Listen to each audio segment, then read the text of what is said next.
Hello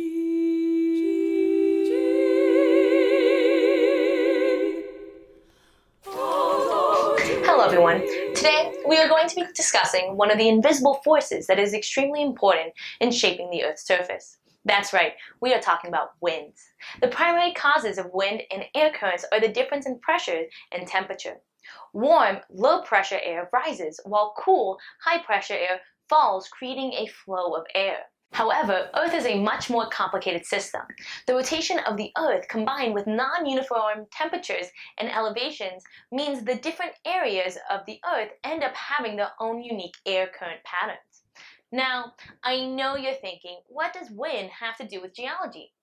Wind is a powerful force for reshaping the surface of the Earth. Just like water, wind can be responsible for both erosion and deposition of material on the Earth's crust. Like water, wind also has a greater effect on smaller sediment, such as sand, than larger, more solid rocks.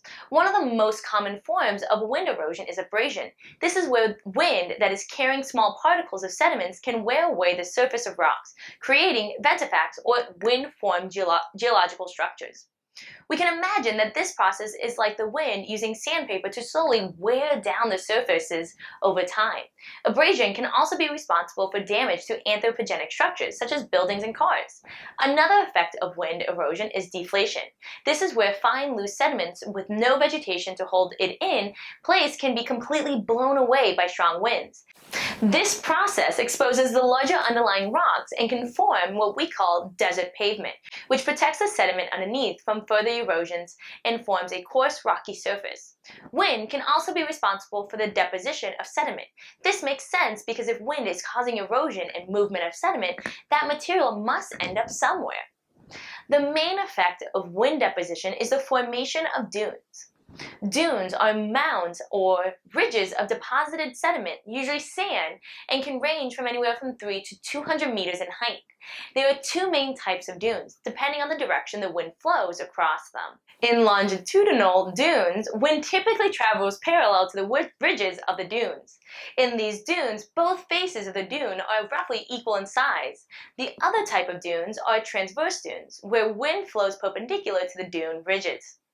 These dunes have a longer, more shallow face in the direction the wind is coming from, known as the windward side, and the downwind side is often steeper and shorter. Dunes can also migrate as wind redistributes the sand and migration across in the direction of the wind. Longitudinal dunes migrate laterally and along the length of the ridge. Transverse dunes migrate the sand as is blown over the top of the windward side and are deposited on the downwind side. This motion is similar to how waves move in the ocean.